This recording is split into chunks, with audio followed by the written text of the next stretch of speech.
Olá, bom dia a todos.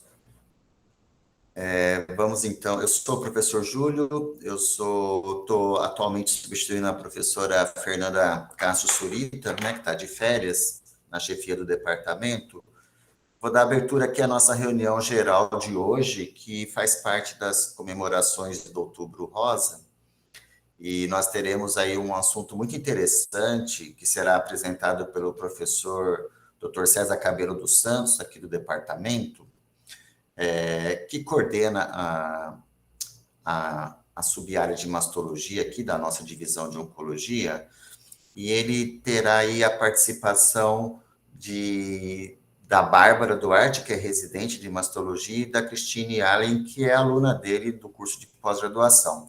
É interessante que vai ser abordado sobre o que acontece aí com cerca de 10% dos casos de câncer de mama, onde tem algum fator aí genético, hereditário, e vai mostrar para a gente a importância de você ter essa informação, apesar de nós estarmos muito atrasados em relação ao SUS, né, que não fornece essa possibilidade ainda, e nós temos que lutar para que isso aconteça o mais rápido possível, porque isso pode mudar tratamentos, mudar o segmento, mudar a prevenção de familiares relacionados, e é isso que eu espero que nós tenhamos aí com o Dr.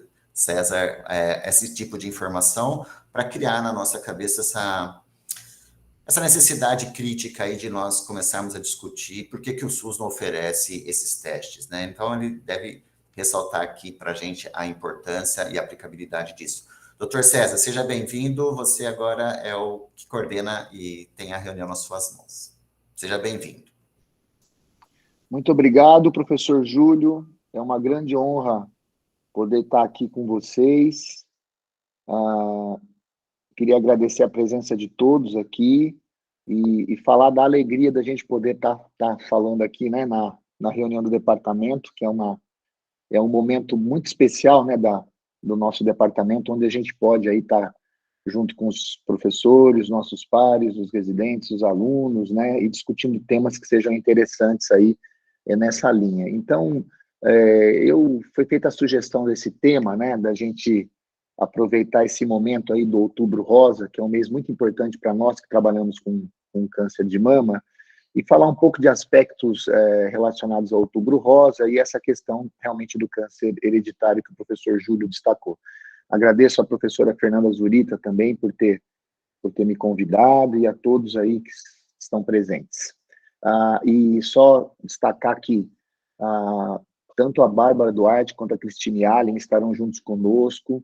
A Bárbara é a nossa R4 de mastologia e aluna do nosso programa de pós-graduação em tocoginecologia, e a Cris é uma ex-aluna da residência nossa e fez mastologia, uma das grandes mastologistas aqui de Campinas, e ela também é aluna de pós-graduação. Então, nós vamos estar todos juntos aqui para discutir esse tema que é muito interessante.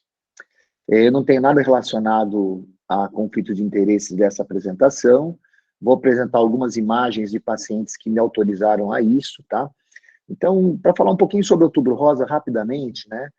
Isso daqui é o nosso slogan aqui do CAISM, né? Que foi elaborado pelo grupo, né? Valorizando a importância aí da conscientização sobre o câncer de mama, mais até do que os exames propriamente ditos, tá? Então, quando a gente fala em Outubro Rosa, sobre o que nós estamos falando especificamente, tá? O Outubro Rosa, né, ele nasceu dessa fundação, que é a Susan G. Komen, né, que é uma fundação que foi elaborada, é uma grande ONG, em 1982, e o nome Susan Komen veio dessa menina aqui à esquerda, que morreu de câncer de mama, né, muito jovem, e a irmã dela, Nancy Brinker, que fundou essa fundação e colocou o nome da irmã, que morreu de câncer de mama muito jovem, provavelmente com comportamento de câncer hereditário. Então, a fundação, né, Susan Komen, ela tem um contexto, né, de lutar contra o câncer de mama, mas, assim, na sua origem, a gente tem já essa questão da hereditariedade associado ao tema, tá? Em 1982, teve uma corrida em Nova York, que foi chamada de Corrida para a Cura do Câncer de Mama, em 1991, perdão, e foi aqui que foi introduzida essa questão dessa fita rosa, né? Então, a fita rosa, que é um símbolo do Susan Komen e que virou uma marca, né, do Outubro Rosa, ela realmente surgiu nessa corrida em 1991, que foi em outubro, e a partir daí, outubro foi escolhido como mês da conscientização e da prevenção do câncer de mama, tá? Só deixando claro que essa fundação Susan G. Komen, que criou aí o Outubro Rosa, né, é uma fundação muito forte, não é? E que sustenta pesquisa, prevenção, programas de proteção do câncer de mama no mundo inteiro, tá? Então, e eles financiam pesquisas tanto de bancada, né, quanto pesquisas clínicas. É bastante interessante. Nós já tentamos contatar algumas vezes o Susan Komen para fazer projetos em conjunto, mas eles têm vários projetos no Brasil. Oxalá a gente consiga aí integrar algumas coisas aí, levando-se em conta agora que nós estamos aí também fazendo pesquisa com câncer de mama hereditário aqui no nosso meio. Bom, então só para contextualizar a questão do câncer de mama, esses dados são os dados mais atuais em relação à incidência e mortalidade de câncer de mama no mundo. Então, vocês estão vendo aqui na pizza esquerda, olha, breast, né, em mulheres é o câncer mais frequente, excluindo pele não melanoma, entre as mulheres do mundo, independente da idade, e é o que mais mata também, globalmente, as mulheres em todo o mundo, tá? Isso daqui é uma outra listagem, uma outra avaliação com a população até um pouco maior, posicionando realmente, olha lá, o câncer de mama, né, como o mais incidente, o mais prevalente entre mulheres no mundo de uma forma geral. E é o que acontece no Brasil também. Esses aqui são os dados mais atuais do INCA. Você sabe que o INCA, ele publica os dados a cada 2 anos, então aqui são dados de 2020, que a gente usa até agora, 2022, colocando aqui câncer de mama entre as mulheres, ele é o mais frequente, excluindo-se câncer de mama de pele não melanoma, tá?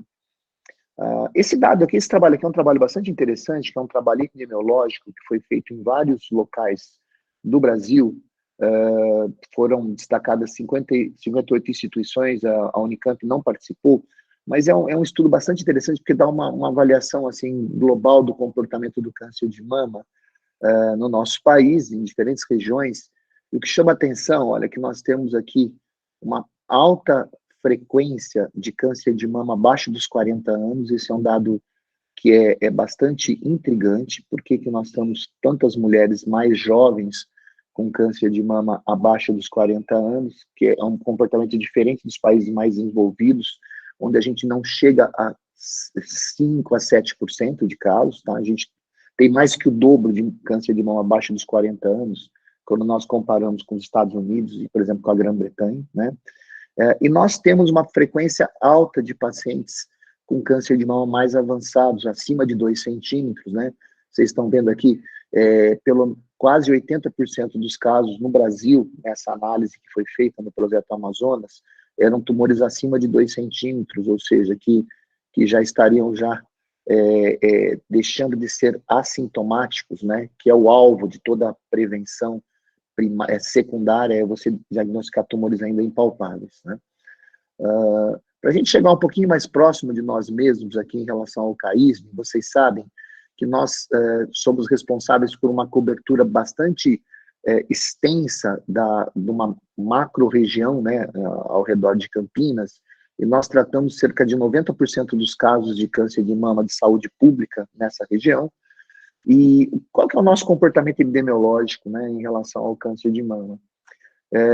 30% são tumores com 2 centímetros ou menos, tá? Ou seja, 70% são tumores maiores do que 2 centímetros. Essa proporção, ela não é boa, né? Se você avalia os países onde as taxas de mortalidade do câncer de mama estão caindo, a gente tem uma coisa inversa, né? Estádio 0 e 1 chega a 70%, e 2, 3 e 4 não ultrapassam 30%. Então, infelizmente, a gente tem realmente um comportamento que não é o melhor, né? E o dado das mulheres jovens também aqui na nossa região de Campinas, ele é bastante relevante. cerca de um terço dos nossos casos acontecem em mulheres abaixo dos 50 anos e 10% com menos que 40 anos, tá? Esses dados aqui entre 2010 e 2014 aqui da região do Hospital CAISM, mostrando que nós temos aí um comportamento aqui parecido com o que o Projeto Amazonas mostrou para o Brasil, né, tá? Em termos de mulheres jovens. Um dado bastante importante, né, quando a gente discute câncer de mama, mortalidade e o comportamento no nosso país, são esses dados aqui de Gonzaga e colaboradores, que fazem uma correlação entre mortalidade por câncer de mama e os aspectos em relação às disparidades do nosso país. Então, aqui, esse gráfico que vocês estão vendo, ele faz uma correlação entre o índice de desenvolvimento humano e aumento ou diminuição de mortalidade em mulheres no nosso país, tá? E olha só que interessante. Aqui à direita vocês têm o IDH, né, que é um dos parâmetros que a gente utiliza para avaliar o posicionamento social e as disparidades no nosso país, né? Observem aqui, Distrito Federal e São Paulo, que tem os maiores IDHs, tem uma diminuição de mortalidade por câncer de mama no tempo, né? Se a gente for fazer uma comparação com Paraíba, Pará e Maranhão, onde a gente tem os menores IDHs do nosso país e um aumento de mortalidade por câncer de mama. Então, claramente, o que a gente observa é que existe uma associação, apesar daqui de ser univariada, né, entre o IDH, que é um parâmetro de avaliação, né, de posicionamento social, disponibilidade da saúde privada, né, e a mortalidade do câncer de mama especificamente, né? Eu queria destacar esse trabalho aqui da professora Djama, que foi feito aqui no nosso serviço. A professora Djama do Vale, é docente do departamento, professora da pós-graduação, e que tem uma linha de pesquisa muito robusta em relação à epidemiologia do câncer de mama, e ela retrata aqui essa questão da disparidade que existe no nosso país, por exemplo, em relação à raça, tá? Vocês estão vendo aqui no tempo, né, de 2000 a 2017, o comportamento da mortalidade por câncer de mama no estado de São Paulo, né, e observem que existe uma tendência das mulheres pretas, né, terem uma proporção de aumento de mortalidade comparando com as mulheres brancas, onde você tem uma tendência de diminuição, né. Isso aqui é um retrato da disparidade no nosso meio, até no estado de São Paulo, que é um dos mais ricos do nosso país, e observem, né, que independente da faixa etária, em diferentes faixas etárias, existe essa tendência de um pior comportamento de mortalidade nas mulheres pretas, né, no estado de São Paulo, tá? Esse outro trabalho é um trabalho interessante, que também nessa linha do que pode estar associado às disparidades e o que pode estar associado ao aumento de mortalidade de câncer de mama em algumas circunstâncias do nosso país. Esse foi um trabalho que nós participamos, né, comparando uma população grande do Brasil, de várias regiões do Brasil, principalmente na região sudeste, uma população de saúde pública lá dos Estados Unidos, né? E o que chama atenção é que nós tivemos uma maior proporção de tumores realmente avançados aqui na região sudeste em relação à população, a um grupo de saúde pública dos Estados Unidos. Ó, vocês estão vendo aqui, quase 70% de tumores mais avançados, estádio 2 e 3, na região sudeste, né? E apesar disso, nós fizemos menos quimioterapia neoadjuvante do que os americanos, né? Era se esperar que a gente fizesse mais, porque normalmente os tumores mais avançados são tratados frequentemente com quimioterapia neoadjuvante a princípio, não foi o que aconteceu. E um dado muito interessante, né, que nós observamos também nessa análise, foi de que 70% da nossa população aqui da região sudeste é tratada depois de 8 semanas, ou seja, não respeitando a lei aí, provavelmente dos 60 dias, né, que é uma lei federal do nosso país. Então, isso também acontece lá na população americana, né, mas o que chama atenção é que nós, além de boa parte da população ser tratada só depois dos 60 dias, né, de 8 semanas, boa parte demora muito para ser exposta à quimioterapia, né? Aqui, o tempo entre o diagnóstico e o primeiro tratamento, né? Então, vocês estão vendo que 88% das mulheres tiveram isso depois de 8 semanas. ou seja, a gente não faz a neoadjuvância, a gente atrasa o tratamento, né? Isso pode ser que realmente tenha a ver com essas questões sociais que foram levantadas nos outros estudos, como o estudo de Gonzaga e da Diama, e isso certamente está associado, é um dos fatores associados ao pior prognóstico dessas populações, tá? Quando a gente fala em Outubro Rosa, né, em cima desse contexto todo do câncer de mama no mundo e no nosso país, né, a pergunta assim, é um mês de conscientização só da prevenção do câncer de mama? Né? Às vezes, eu estou dando aula em alguns locais onde participa pessoas ligadas à saúde, pacientes, né? Eu já tive uma vez uma paciente que me perguntou assim, puxa, Dr. Cabelo, eu me sinto mal no Outubro Rosa porque eu sou metastática, eu tenho uma lesão no fígado, quer dizer que eu escapei dos cuidados que deveria se ter no Outubro Rosa, né? Então a resposta é que não, tá? Sim, o Outubro Rosa é um mês da prevenção, só que num contexto mais global de prevenção. Quando a gente fala em prevenção, esse autor, ele destaca que ela pode ser classificada em 4 categorias: primária, secundária, terciária e quaternária. Tá? Na prevenção primária, é o conjunto de mecanismos que a gente lança a mão para evitar que o tumor apareça. Por exemplo, as cirurgias profiláticas redutoras de risco são modalidades de prevenção primária. A prevenção secundária é o rastreamento. Tá? Então, quando a gente fala em prevenção, as pessoas acabam lembrando de diagnóstico precoce. Eu vou evitar que o tumor seja diagnosticado tardiamente. Isso é prevenção secundária, que é escopo do rastreamento mamográfico, das orientações em relação ao autoexame, né, que a gente vai discutir a seguir.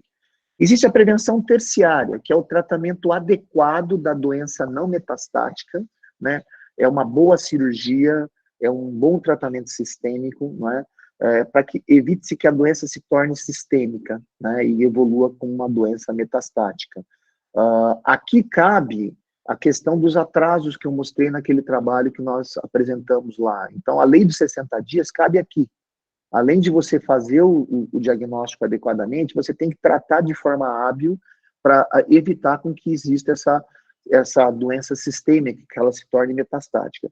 E existe a prevenção quaternária, que é o escopo da doença metastática, onde o que a gente está buscando aqui é qualidade de vida, evitar abusos, não é? Tá certo? Tratar da dor, dar qualidade de vida e criar um conforto na paciente nesse processo de evolução até a morte, tá? Então, aqui entra o grupo das pacientes metastáticas.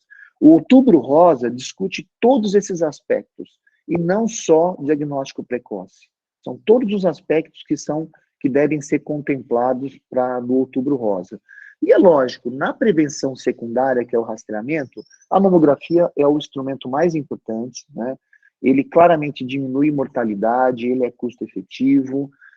Isso aqui é uma meta-análise mostrando que a mamografia, comparando o rastreamento mamográfico em diferentes faixas etárias, inclusive em mulheres com menos de 50 anos, você tem um impacto significativo em termos de mortalidade por câncer. Tá?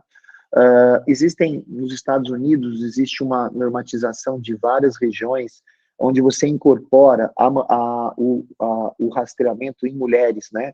Também a partir dos 40 anos, não só acima dos 50 anos, como é no Brasil, como vocês estão vendo aqui nessa descrição, e destacando que a partir dos 25 anos, independente do risco que a mulher tenha, ela deve já começar a receber algum grau de conscientização mamária, né? Isso daqui é escopo de todo mundo que lida com mulheres, os ginecologistas, os clínicos gerais, os mastologistas, criar esse processo de conscientização que é muito importante.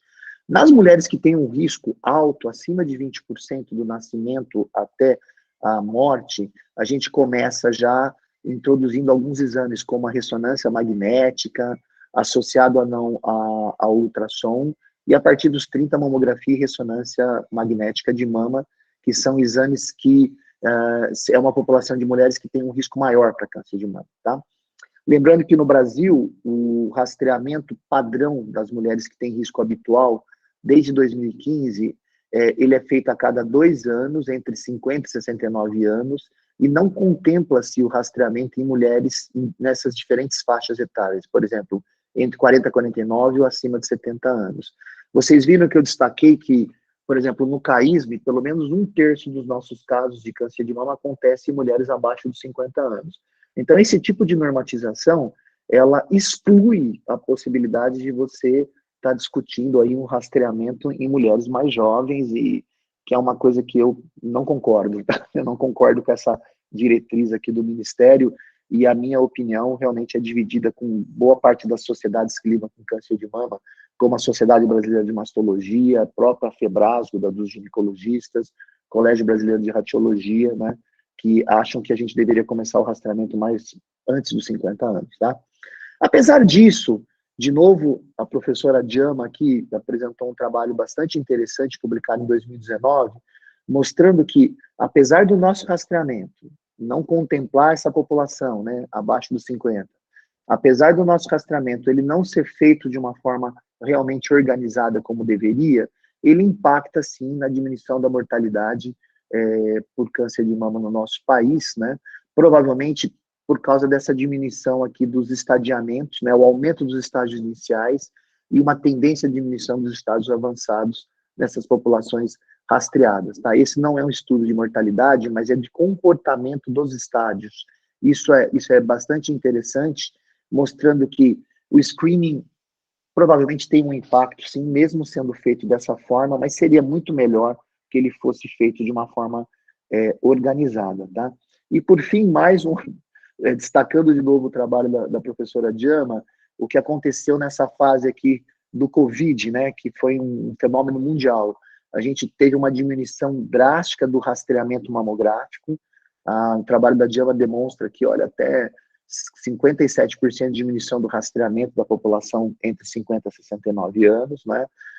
Baixou o diagnóstico mamográfico e menos cânceres detectados nesse período agora da pandemia que a gente viveu, né? Que foi uma catástrofe mundial e que certamente deve impactar na mortalidade por câncer de mama nos próximos trabalhos que surgirão, tá? Bom, então eu dei um escopo para vocês em relação ao Outubro Rosa, questões epidemiológicas, como é que a gente aborda a população do câncer. Agora eu vou entrar na questão dos testes genéticos, que é parte da minha apresentação, tá? Bom, qual que é a importância da testagem genética para a abordagem do câncer de mama? Como o professor Júlio disse no início da apresentação, a gente tem um dado, assim, mais ou menos apresentado por boa parte dos estudos gerais, mundiais, colocando de que por volta de 10% dos casos de câncer de mama são classificados como hereditários, tá? Onde você tem um padrão de distribuição do pedigree, do heredograma, com padrão hereditário. Mas será que no Brasil é assim mesmo que acontece? Olha só que interessante. Esse é um estudo de um pesquisador brasileiro, Rodrigo Bundalini, um dos grandes oncogeneticistas do Brasil, que fez uma grande análise em cima de um laboratório privado, que é o Mendelix, né, avaliando mulheres com câncer e não câncer, e avaliou a distribuição em cima de um painel, né, de alterações genéticas, qual que é a distribuição, qual que é a frequência de mutações nessa população. E o que ele viu, diferente do que a gente tem nos dados anteriores, é que no Brasil a gente tem o dobro dessa frequência. Não são 10% que a gente acha alterações com padrão hereditário, foram 20%. E desses 20%, os genes mais frequentes foram o BRCA1 e BRCA2, e o terceiro é o P53, que é um gene muito importante para o nosso país, porque é um gene associado à síndrome de Li-Fraumeni, de múltiplos tumores, e onde a gente tem uma mutação aqui, que ela é chamada de mutação fundadora no Brasil, que é R33-7H, que é muito importante, a gente pode discutir depois durante o período da discussão, a relevância desse tipo de mutação. Só no Brasil é que o P53 é o terceiro colocado em termos de genes associados a câncer de mama hereditário. Então, olha lá, 47% aí dos genes são BRCA1 e BRCA2, corresponde a mais ou menos 10% dos casos tem esses dois genes como associados a câncer de mama e ovário hereditários, tá? Bom, você diagnosticar, achar essas variantes, tem um impacto direto, né, em relação à mudança de tratamento nas populações especificamente, tá? Então, a gente vai aumentar a taxa de mastectomia nessas populações, nós vamos começar a indicar salpingo-oophorectomia bilateral redutora de risco, principalmente em BRCA1 e BRCA2, como eu estou destacando aqui. A gente vai começar a indicar mais esterectomias redutoras de risco, principalmente em BRCA1, e a gente vai indicar mais cirurgia contralateral em mulheres com câncer, principalmente BRCA1, BRCA2 e P53. Além disso, você achar essas variantes nessas populações, né, que eu falei para vocês que correspondem a quase 20% dos cânceres de mama no nosso país, vão estar indicando mudanças do tratamento, uso de carboplatina na quimioterapia, uso de inibidores da PARP, que são drogas muito eficientes em relação às pacientes mutadas, e algumas restrições de radiação ionizantes, não só da radioterapia, mas até da utilização de alguns exames, né, principalmente em mulheres com mutação em P53 e ATM em homozigose. E, além disso, você vai criar um rastreamento diferente, com ressonância de corpo inteiro, ultrassom pélvico com uso, às vezes, do marcador CA125, e indicações também de estudos, né, em busca de tumores digestivos, em algumas variantes, principalmente nas pacientes que têm alterações como Cowden ou síndrome de Lynch, especificamente, são os genes associados aqui que vocês estão vendo, tá? Bom, em relação ao tratamento do câncer nas mulheres que têm variante, né? Esse estudo é um estudo clássico, Valax e colaboradores, que faz uma meta-análise em relação a mulheres com ou sem mutação em relação ao tratamento conservador. O que esse trabalho mostra, né? Que não foi significativa a diferença de recidivas locais quando eu comparo mulheres com mutação e sem mutação, né? Vocês estão vendo aqui que deu 1,45, mas o valor ele ultrapassa aqui o limite de segurança, né, o intervalo de segurança, ou seja, isso não é significativo. No entanto, quando a gente avalia alguns estudos com segmento mais longo em mulheres jovens, sim, o tratamento conservador da mulher que tem mutação em BRCA1 e BRCA2 tem mais recidiva local comparando com as mulheres sem mutação, tá? Essa é uma outra meta-análise que agora tem um desenho diferente. Compara nas mulheres que têm a mutação, vocês estão vendo, foi um estudo grande, né, em BRCA1 e BRCA2, que comparam mastectomia versus tratamento conservador, uma publicação mais recente do que do Valax, e o que mostra é que sim, existe quase 5 vezes mais recidiva local em tratamento conservador do que mastectomia em mulheres que têm mutação, tá? São todos dados que corroboram a maior indicação de mastectomia e não tratamento conservador em mulheres que têm a mutação, tá? Apesar de a gente não ter impacto na mortalidade por câncer e nem na mortalidade geral nesses grupos, tá? Mas, sim, você diagnosticar uma mutação numa mulher com câncer muda a forma de tratamento da mama que está doente especificamente. Vou apresentar um caso interessante para vocês, para ilustrar essa situação. Uma menina aqui, né, com câncer de mama bilateral, com heredograma típico de câncer de mama ovário, com uma mutação, uma variante patogênica em BRCA1, né, e que foi seguida, né, uma paciente que eu segui durante quase 20 anos, as duas mamas. Ela tinha feito um tratamento conservador bilateral, até que resolveu, não, vamos tirar essa mama aqui preventivamente, os exames de imagem todos normais, mamografia, ultrassom e ressonância.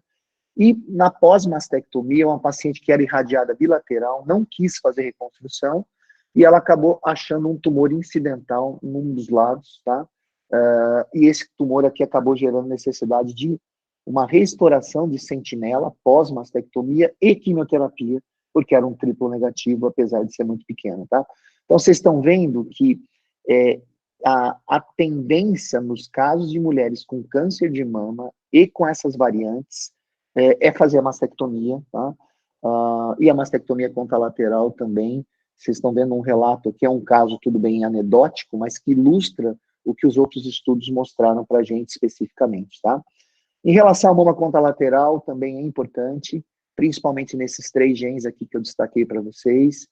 BRCA1, BRCA2 e SHEC2 estão muito associados à doença contralateral, e isso impacta, sim, em mortalidade e doença da mama contralateral.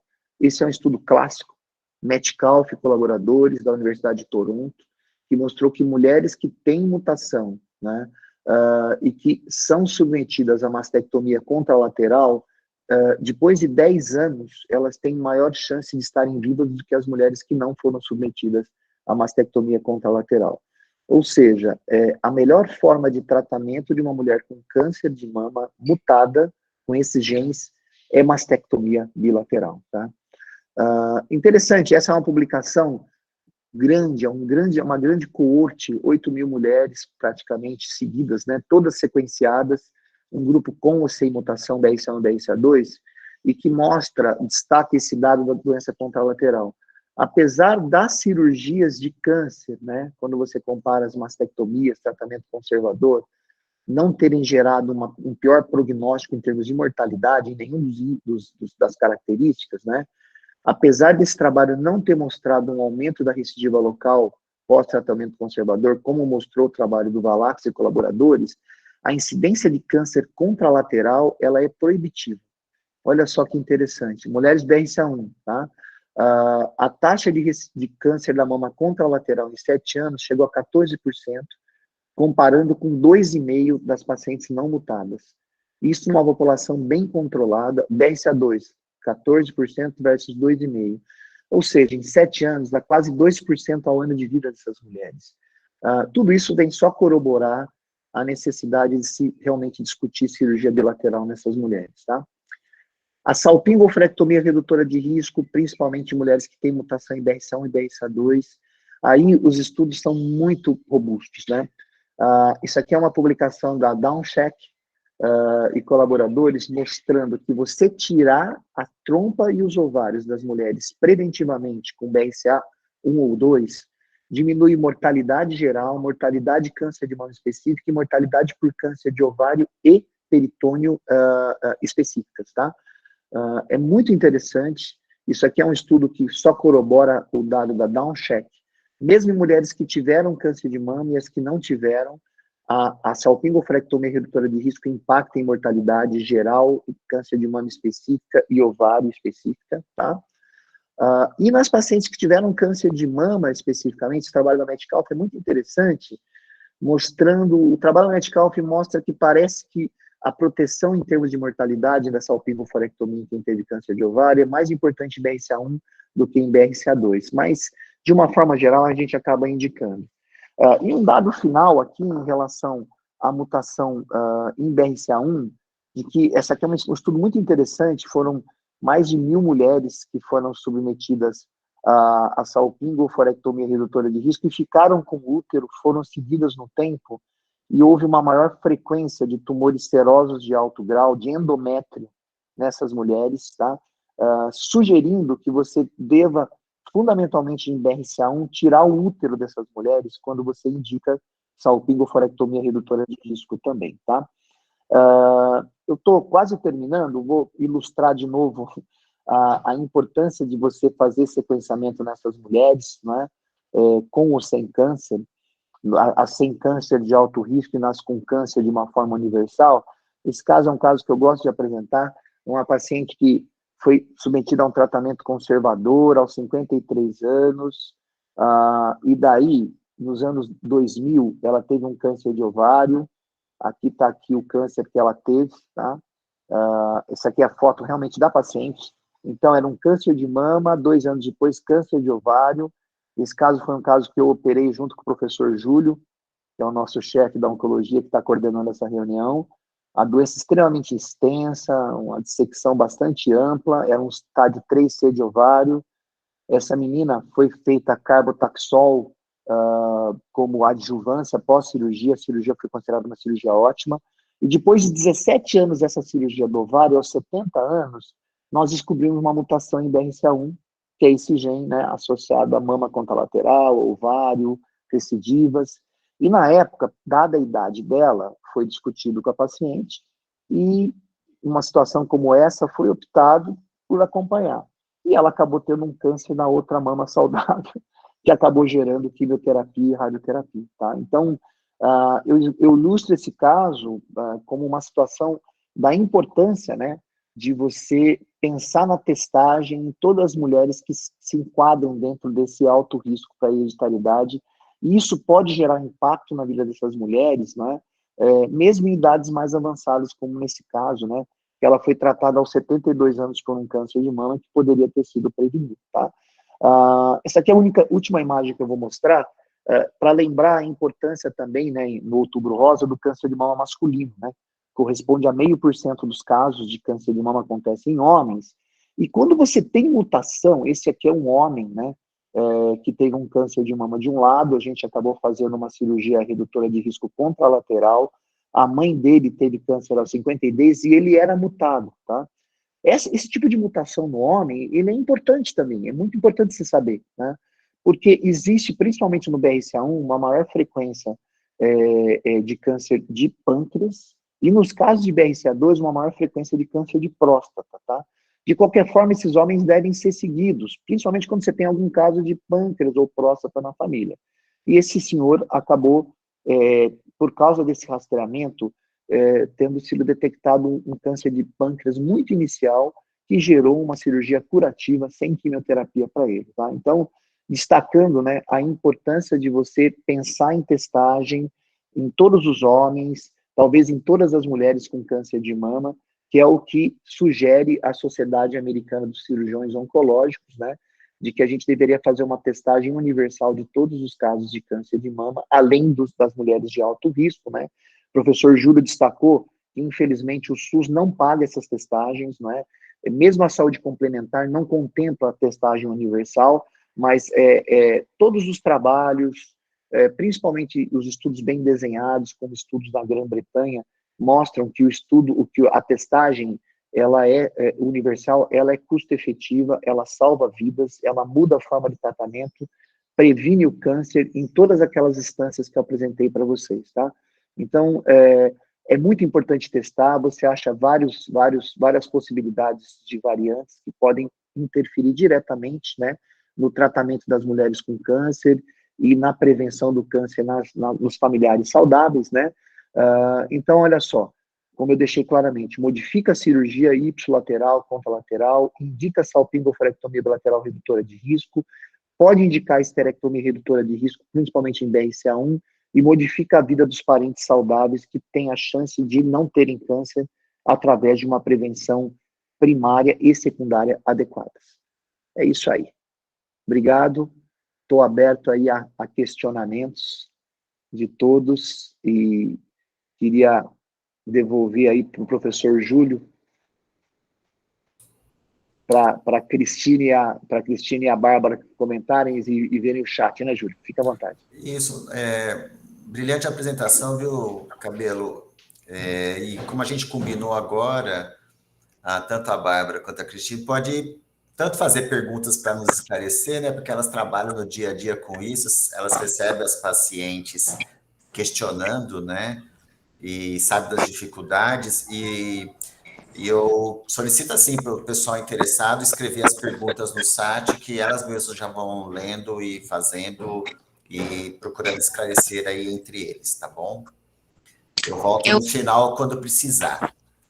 Eu queria agradecer, né, o convite para participar da reunião e queria só fazer um comentário que eu acho importante destacar, que o professor falou na apresentação, mas que aqui no Brasil e aqui na nossa região a gente tem essa diferença do que a gente vê em outros lugares do mundo, que é uma população mais jovem acometida pelo câncer de mama, e a gente vê no dia a dia do ambulatório de alto risco como o nosso estudo, né, o estudo que a gente está fazendo modifica a vida dessas mulheres e das famílias principalmente, né? Quando a gente consegue oferecer o teste, a gente sabe que a gente vai mudar o prognóstico, mudar a vida dessas pacientes que têm uma chance de não desenvolver o câncer, né? Então, eu acho que isso é muito importante, porque quando a gente fala da população que a gente atende aqui, da população brasileira em geral, a gente viu isso no estudo do Guindalini, a nossa população é diferente, né? A gente tem muitas pacientes jovens com menos de 50 anos acometidas pelo câncer de mama, e eu acho que está aí a chave e a beleza do estudo que a gente está conduzindo aqui no CAISM. Eu queria comentar também uma coisa, que a gente está falando, sempre a gente fala de Outubro Rosa e a gente quer passar informação para a paciente. mas eu acho que o papel da gente também, como mastologista ou como futura mastologista, é da gente trazer a informação também para a equipe médica, porque, como o professor falou, a gente tem um dos níveis de atenção básica, e o nível de atenção que tem que atuar para prevenir e a gente identificar esses pacientes é o primário. E quem vai estar lá são os estudantes que estão aqui na reunião com a gente, eles que quando acabam, às vezes vão num postinho de saúde atender, e saber identificar esses pacientes que são classificadas de alto risco para que elas consigam chegar no serviço adequado para fazer um rastreamento adequado. Que no CAISM a gente sabe que a gente tem um ambulatório específico do alto risco, que pode ser referenciado via rede básica. Então, hoje em dia existem diversas ferramentas que você consegue, às vezes, só pelo histórico familiar, de ver, a mãe teve um câncer muito jovem, já acha um pouco suspeito, mas você consegue acessar via internet rápido essas calculadoras, com 5, 10 minutos você preenche, já vê se ela tem um risco aumentado para tentar encaminhar, e aqui no CAISM, por exemplo, a gente consegue fazer o rastreamento com ressonância magnética das mamas, exame clínico semestral, então isso é algo que a gente consegue atuar para estar impactando e identificando essa vida dessas mulheres, e agora com o nosso estudo, né, nossa pesquisa, então foram 370 pacientes que foram testadas, e cada paciente que tiver alguma mutação, vai ser testado também familiares, então são milhares de famílias que vão estar sendo modificadas, e a gente vê o impacto disso, tanto na vida, no tratamento dessas pacientes, na vida dos familiares, e assim, as pacientes elas chegam com angústia, com ansiedade, elas já têm, muitas vezes, elas nem têm um histórico familiar tão importante, mas viram aquele parente que teve um tratamento de câncer, viu a demora que foi para conseguir um atendimento, para iniciar esse tratamento, e o que aconteceu é que ela já vem querendo fazer cirurgia, então a gente vê isso no dia a dia e vê o quanto as mulheres estão se beneficiando desse estudo, e também concordo com o professor que, como os estudos eles já mostram o impacto, é custo efetivo da gente fazer essa testagem, que iria beneficiar muito mais de vidas. Joia. Bárbara e Cris, estou totalmente de acordo e é uma grande honra poder estar trabalhando com vocês duas aqui nessa pesquisa, viu, Júlio? E queria, assim, falar para toda a comunidade da perseverança, do trabalho delas. Nesse grupo a gente tem também a Sandra Teixeira, que é o projeto de doutorado dela, a Ana Elisa, que é a nossa coordenadora de pesquisa. Então, eu acho assim, é muito bacana, tem vários aspectos, sabe, Júlio, que a gente está conseguindo trabalhar em cima disso, e isso que a Bárbara destacou, que é fundamental, que é essa questão da educação, né, Júlio? Você sabe, eu falo isso algumas vezes nas aulas, você já deve ter ouvido, né? Mas uma vez eu estava assistindo uma aula do professor Henry Lynch, que é o que descreveu a síndrome de Lynch, né? Que é muito importante para câncer de endométrio, né, Júlio? Para múltiplos tumores. E ele é um senhorzinho, assim, ele já faleceu, mas ele falou uma coisa muito interessante. Falou assim, olha, eu ando o mundo inteiro, eu não ando para falar para as pessoas fazerem teste genético, eu oriento para perguntar o antecedente familiar, entendeu? Porque as pessoas não perguntam. Às vezes, lá na unidade básica de saúde, aquela correria, o médico não tem tempo, não faz a anamnese, e na hora que você descobre um antecedente familiar de primeiro grau, você muda a família, você muda o destino das famílias, né? Porque é em cima do heredograma, do pedigree lá que você pode fazer, não precisa do computador, você faz no papel, assim, sabe? Todo mundo começa a enxergar o problema, e daí você começa a ter uma abordagem diferente, e assim você salva vidas. Então, o conhecimento é o mais importante. O teste não é o mais importante, o importante é o heredograma, tá? Às vezes a gente indica cirurgias redutoras de risco sem teste, ou com teste inconclusivo. Agora, o teste é muito importante, porque ele corrobora uma série de modificações que eu tentei apresentar na aula aqui, mas, assim, a mensagem que fica é muito do que a Bárbara e a Cris estão valorizando, né? A frequência de variantes é alta no nosso meio, e a orientação, a educação, ela é fundamental, e ela salva vidas, tá? O Júlio, você perguntou sobre a ressonância, isso é muito importante, né? A gente, normalmente, das pacientes que têm um antecedente importante, a gente começa a ressonância a partir dos 25 anos, e ela deve ser feita anualmente, tá? Até que a paciente tenha uma expectativa de vida de pelo menos 5 anos. E nas pacientes que têm variante em Lifraumene, no P53, a gente começa aos 20, começa um pouco mais cedo, de mama. Agora, quando você tem a alteração do Lifraumene na infância, a gente deveria começar a ressonância de corpo inteiro desde sempre, né, Bárbara? Bárbara e Cris, vocês querem comentar, não? Essa ressonância do corpo inteiro, a Cris até fez uma reavaliação do que tem nos artigos aí, né, Cris? Tem. Do protocolo de Toronto, que a gente, teoricamente, deveria indicar ressonância para criança com 6 meses de idade, Júlio. A mãe entra dentro da máquina com a criança no colo, assim, mas é uma coisa que a gente não tem, né, Cris? Quer comentar? A gente não tem aqui, a gente tem uma variante importante, né, que até o senhor falou, que é uma mutação fundadora específica da população brasileira, né, no TP53, na síndrome de Li-Fraumeni, e a gente não faz isso, né, essas famílias não são rastreadas, e às vezes já chegam com câncer instalado mesmo em crianças, porque a gente tem tumores em crianças, né, em pacientes muito jovens com Li-Fraumeni, e são famílias que não tem, que não é feito, né? O protocolo de Toronto, que o professor falou, indica ressonância de corpo inteiro, ressonância magnética cerebral, ressonância de mamas para os pacientes que têm essa mutação. E a gente sabe que aqui no Brasil, no SUS a gente não faz, e no serviço privado também é difícil, né? E isso mudaria o prognóstico. A gente saber quem são esses pacientes e poder acompanhar, muda a vida dessas famílias, né? É isso mesmo. E assim, às vezes você tem um escopo, Júlio, heredograma compatível com o Li-Fraumeni, isso teoricamente estaria autorizado já de você começar esse tipo de rastreamento, né? Mas é lógico que o ideal é você fazer essa testagem, né? O professor Zeferino, ele não está aqui presente, mas ele foi um dos primeiros estudos de frequência de Li-Fraumeni no nosso país, foi feito aí com a participação do professor Zeferino, junto com o grupo lá do Boldrini, né, entre as meninas lá com câncer adrenocortical, e a gente tem uma frequência alta, Júlio, inclusive por causa disso, né? Tem muitas meninas que sobreviveram ao câncer adrenocortical lá do Boldrini, que mudaram para Campinas, né? E estão por aqui. E a gente tem tratado vários, né, Bárbara? Várias pacientes aí, inclusive com cirurgias redutoras de risco, né?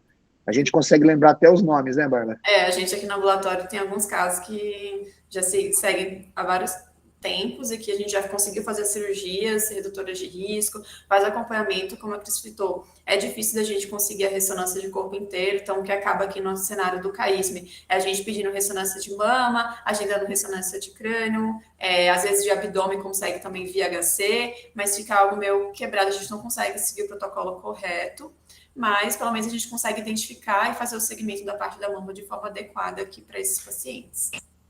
E agora, com a pesquisa, a gente consegue incluir os familiares também, né? Que eu acho que é o ponto-chave aí da pesquisa, né? Essas pacientes testadas que têm a mutação indicam os familiares e a gente consegue seguir esses familiares, né, no ambulatório, na parte da mama, que está no nosso escopo aí, e orientar para que seja feita as demais avaliações e segmentos que são necessários. Aí eu acho que isso é uma coisa muito bonita do estudo, assim, né, do que a gente está fazendo, que é abranger os familiares que ainda não têm câncer, não são acometidos ainda, né.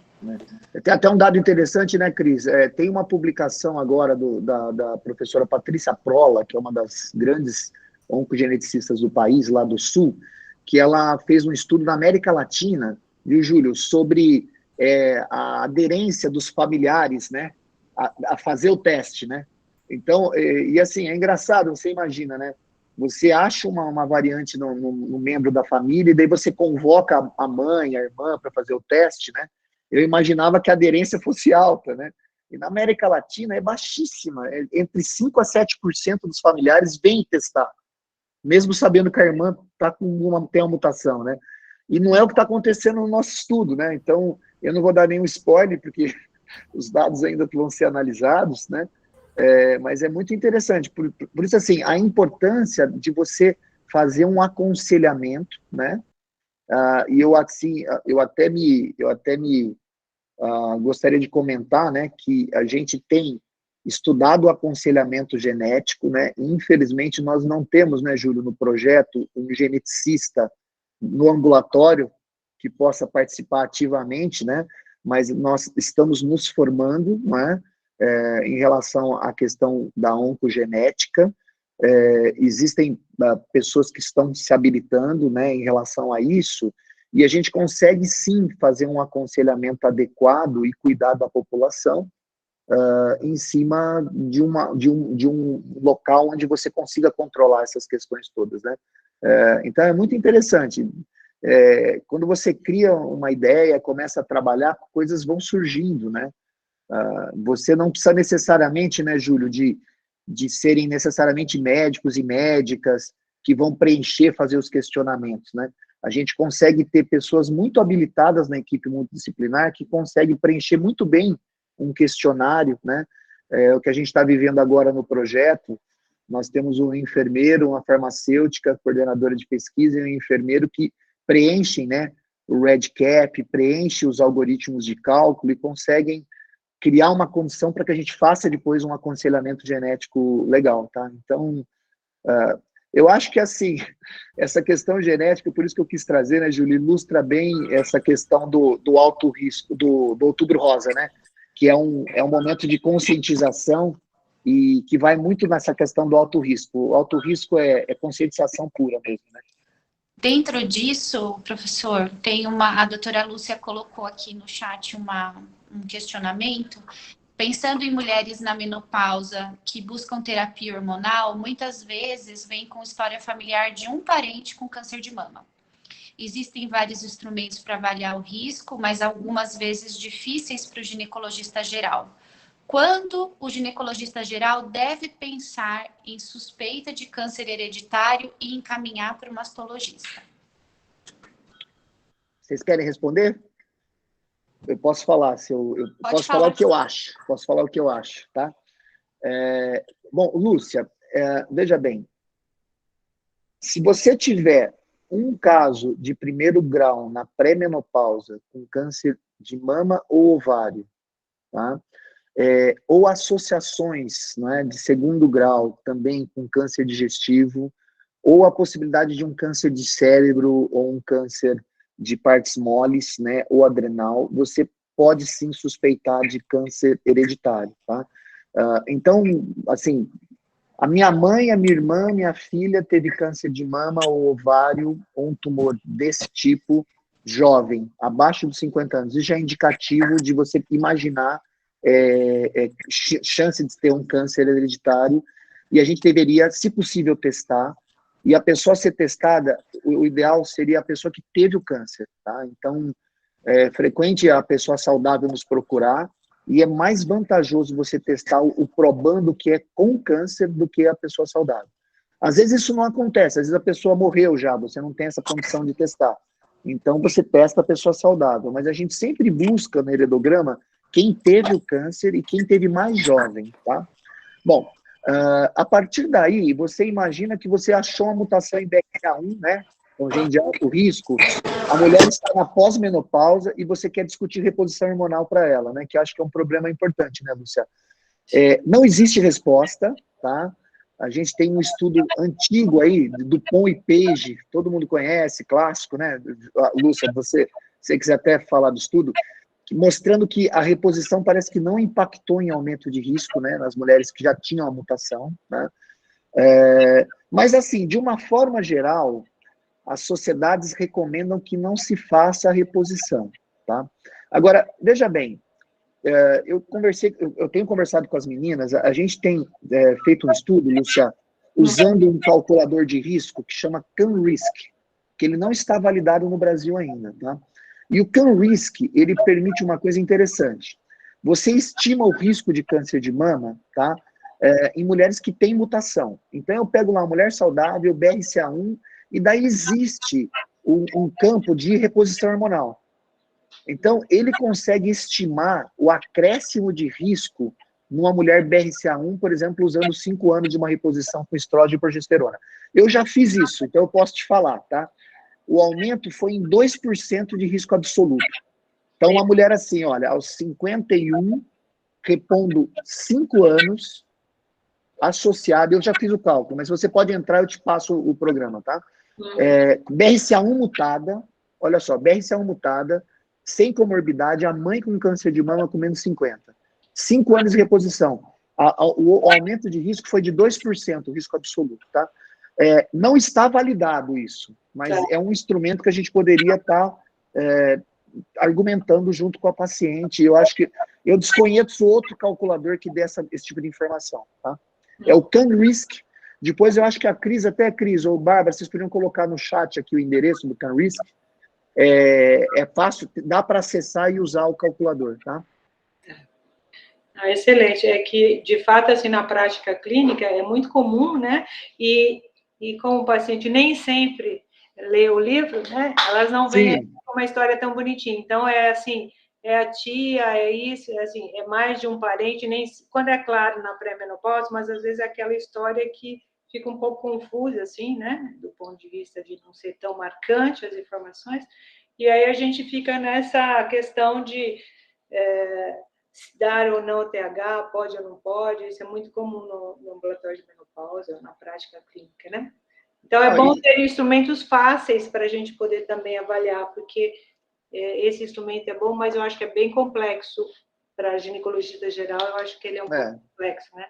A sensação que a gente tem é o seguinte, existe um certo aumento, mas esse aumento, assim, em termos absolutos, ele é pequeno, tá?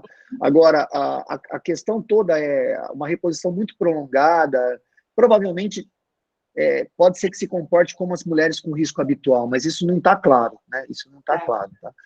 Agora, uma coisa interessante, né, Lúcia? Por exemplo, às vezes os colegas discutem com a gente assim, mas uma paciente BRCA1 tem mais câncer triplo negativo, por que eu não posso repor, né? Não tem relação hormonal.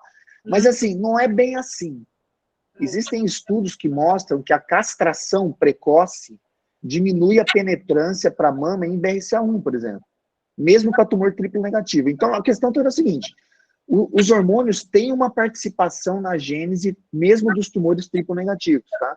Então, eu acho assim, eu não acho que dá para usar essa questão do fenótipo do tumor para fazer a reposição em mulher de alto risco. Agora, o que a gente tem de estudo clínico é isso que a gente tem e a gente acaba extrapolando os dados, né? É verdade, são poucos, né? Sim. Mas a gente sempre fica muito insegura e acho que com razão, a gente também com muito medo de usar quando ela é voltada, ou fez essa alpingoforeia. Excelente, obrigadão, cadê? Tem uma questão do Dr. Júlio aqui, professor. Se você acha que os 20% de mutação do estudo brasileiro, né? Eu acho que é o estudo do Dr. Guindalini, se teria algum viés nessa seleção. Sim, Júlio, com certeza.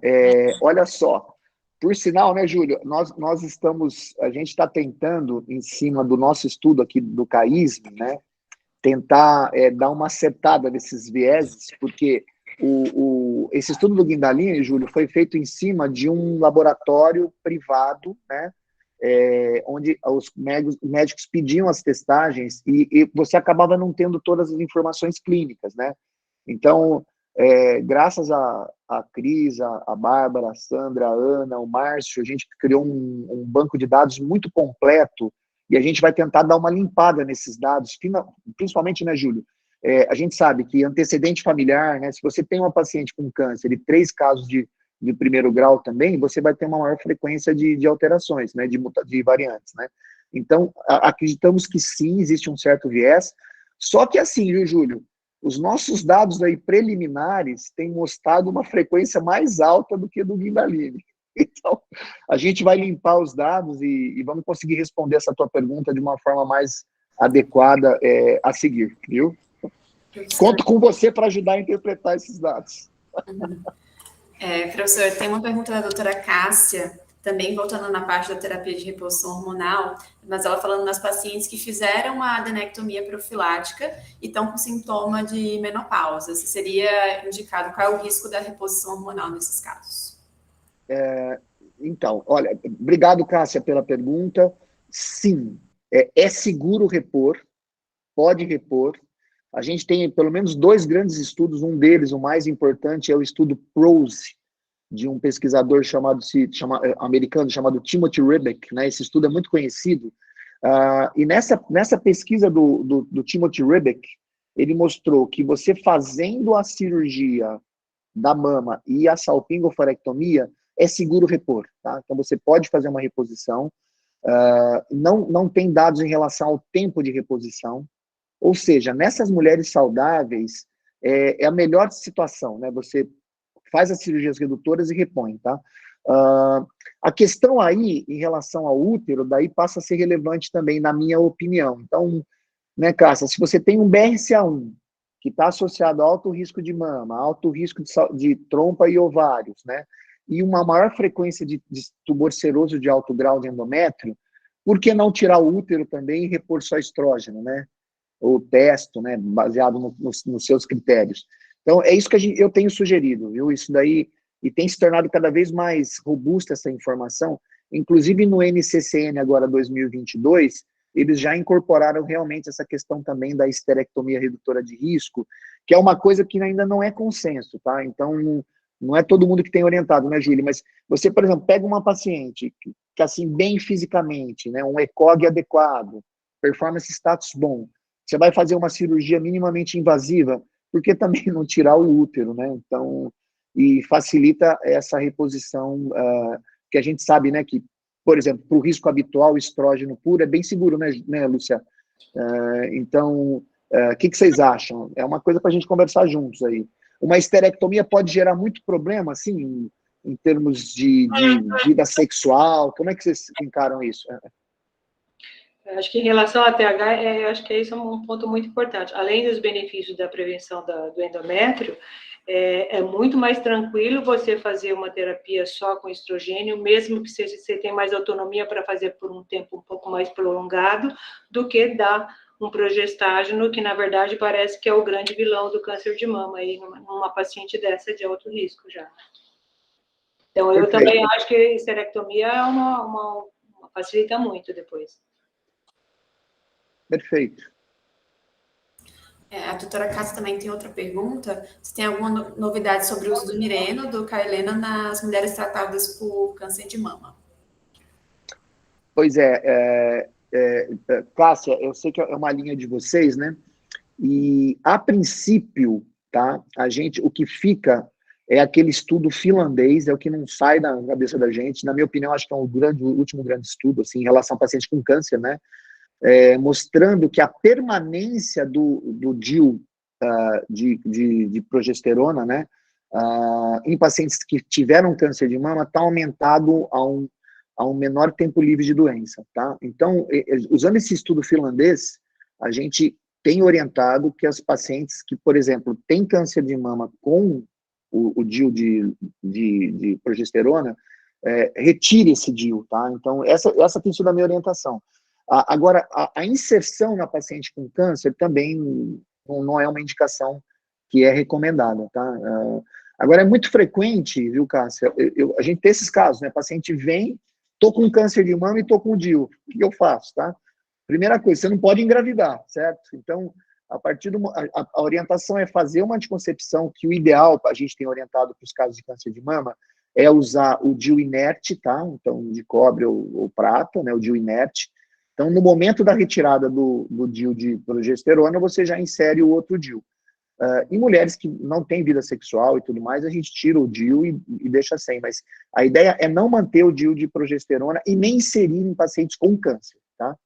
Eu acho que esse que é o teu questionamento, né, Cássia? Imagino que seja isso. E é tudo baseado no estudo finlandês, tá? Que, tudo bem, é uma coorte, não é um estudo muito robusto, mas é o que a gente tem, né? Esse aumento de recidiva em mulheres que permanecem com o DIU.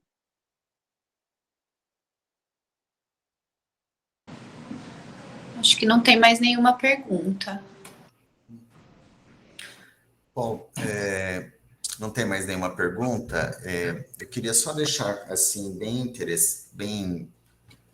meu ponto de vista com relação ao trabalho aí que vocês estão tendo a oportunidade de usar a testagem, né, para um grupo de pacientes, que é a importância dos resultados, né, Cabelo? Porque esses resultados, eles estão sendo obtidos no ambiente do SUS, e eles podem gerar informações não só da importância que nós já sabemos, mas a confirmação da aplicabilidade no SUS e qual o resultado o potencial de resultado com os desfechos, né, de melhorias de tratamento, melhorias de detecção, Isso é muito importante na hora que os gestores, a gente for conseguir discutir com os gestores que tomam decisão. Eles falam, cadê os dados brasileiros? Aí você tem um dado de uma clínica privada, não é aplicável no SUS. Esse é, entendeu? Então, é muito importante esse rigor que eu sei que está tendo e de informações para fazer uma boa análise e ter esse foco, não só esclarecer na população brasileira, mas é uma população assistida no SUS, porque é assim que a gente vai conseguir fazer a mudança ou fazer a pressão necessária, né, com informações reais, de vida real. É um estudo de vida real, né, é da nossa realidade. Então, eu queria dar os parabéns. Ver se vocês querem fazer as considerações finais, porque eu acho que a gente já está chegando quase 20 para meio-dia, né? E aí depois eu faço o fechamento.